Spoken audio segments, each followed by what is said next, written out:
La vente de votre appartement est-elle soumise à autorisation? Quelles sont les contraintes si vous désirez vendre votre appartement qui se situe dans la zone de développement ou qui est loué? Bonjour, je suis Esther Lauber et je vous réponds dans cette vidéo à ces questions et je vous donne d'autres informations utiles. Si votre appartement appartient à plusieurs personnes, par exemple à plusieurs héritiers, la décision de vendre doit être prise ensemble. Selon l'article 169 du Code civil, un époux ne peut pas aliéner le logement familial sans le consentement exprès de son conjoint. Un logement familial est une résidence principale qui sert de domicile aux époux ou aux personnes pacsées avec ou sans enfants. Si vous désirez avoir plus de renseignements sur le logement familial, je vous suggère de voir mon article ou ma vidéo. Vous trouvez le lien ci-dessous.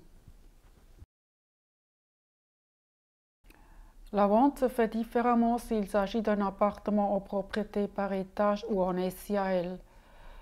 Un appartement en SIAL se vend par la cession des actions. Vous trouvez plus d'informations sur les différents régimes juridiques de propriété dans mon article et ma vidéo. Vous trouvez le lien ci-dessous. Si vous avez acheté un appartement récent qui se trouve dans la zone de développement, le prix de vente est contrôlé pendant 10 ans par l'État de Genève. Le contrôle débute à partir de la date d'entrée moyenne des premiers propriétaires. La direction immobilière de l'Office cantonal du logement et de la planification foncière calculera le prix de vente admis. Pendant la durée de contrôle, le logement doit être habité par son propriétaire, sauf juste motif agréé par le département, comme par exemple au cas de divorce ou au cas de décès.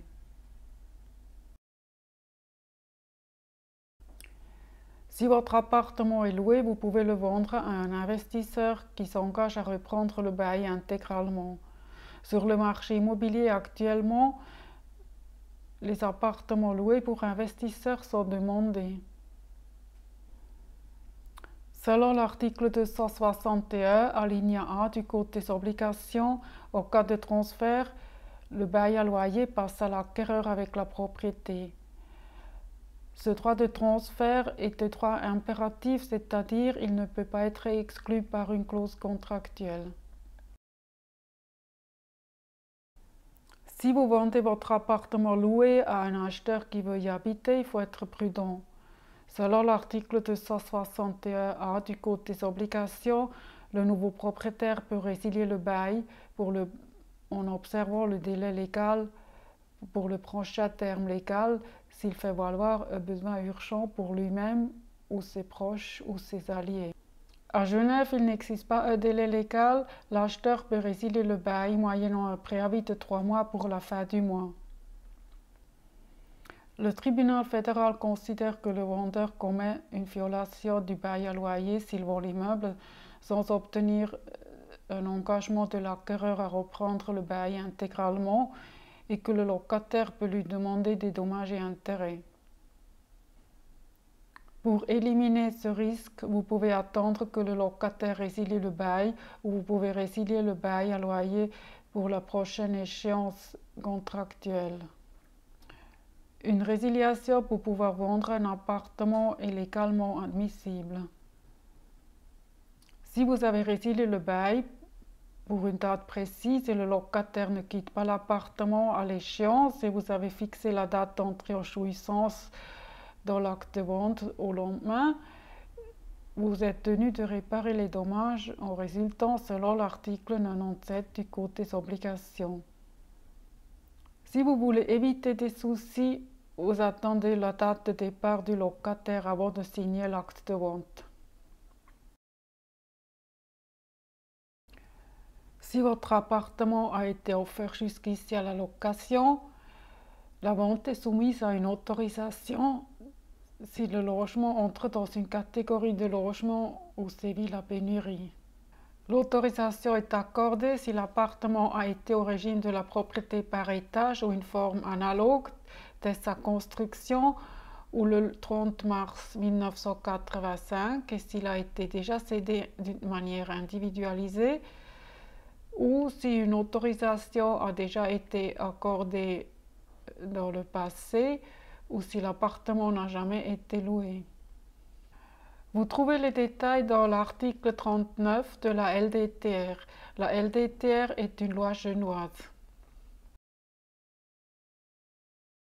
La résiliation anticipée d'une hypothèque à taux fixe peut coûter cher, surtout s'il a été conclu récemment pour une longue durée et une indemnité doit être payée à la banque. Une hypothèque à taux variable peut aussi entraîner des coûts. Faites estimer votre appartement par un professionnel de l'immobilier afin de pouvoir l'offrir aux acheteurs potentiels au juste prix.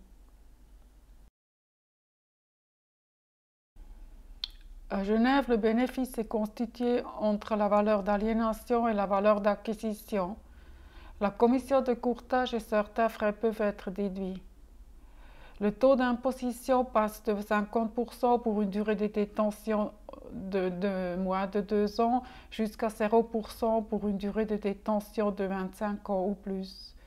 Si vous désirez savoir comment on calcule le bénéfice sur l'immobilier et les impôts, je vous suggère de voir mon article et ma vidéo. Vous trouvez le lien au-dessous. Pour pouvoir vendre votre appartement aux meilleures conditions et en toute sérénité, je vous suggère d'engager un courtier professionnel expérimenté qui a suivi une formation professionnelle reconnue. Le brevet fédéral de courtier en immeuble et le diplôme fédéral d'administrateur de biens immobiliers, auparavant nommé diplôme fédéral de régisseur et courtier en immeuble, sont reconnus au niveau fédéral. Si vous avez aimé cette vidéo, partagez-la et mettez le pouce en haut. Si vous désirez voir toutes les vidéos dès leur parution, vous pouvez abonner ma chaîne de YouTube. Si vous appuyez sur la cloche, YouTube vous en fera tout de suite une alerte dès qu'une nouvelle vidéo est publiée. Je vous en remercie. À bientôt et au revoir.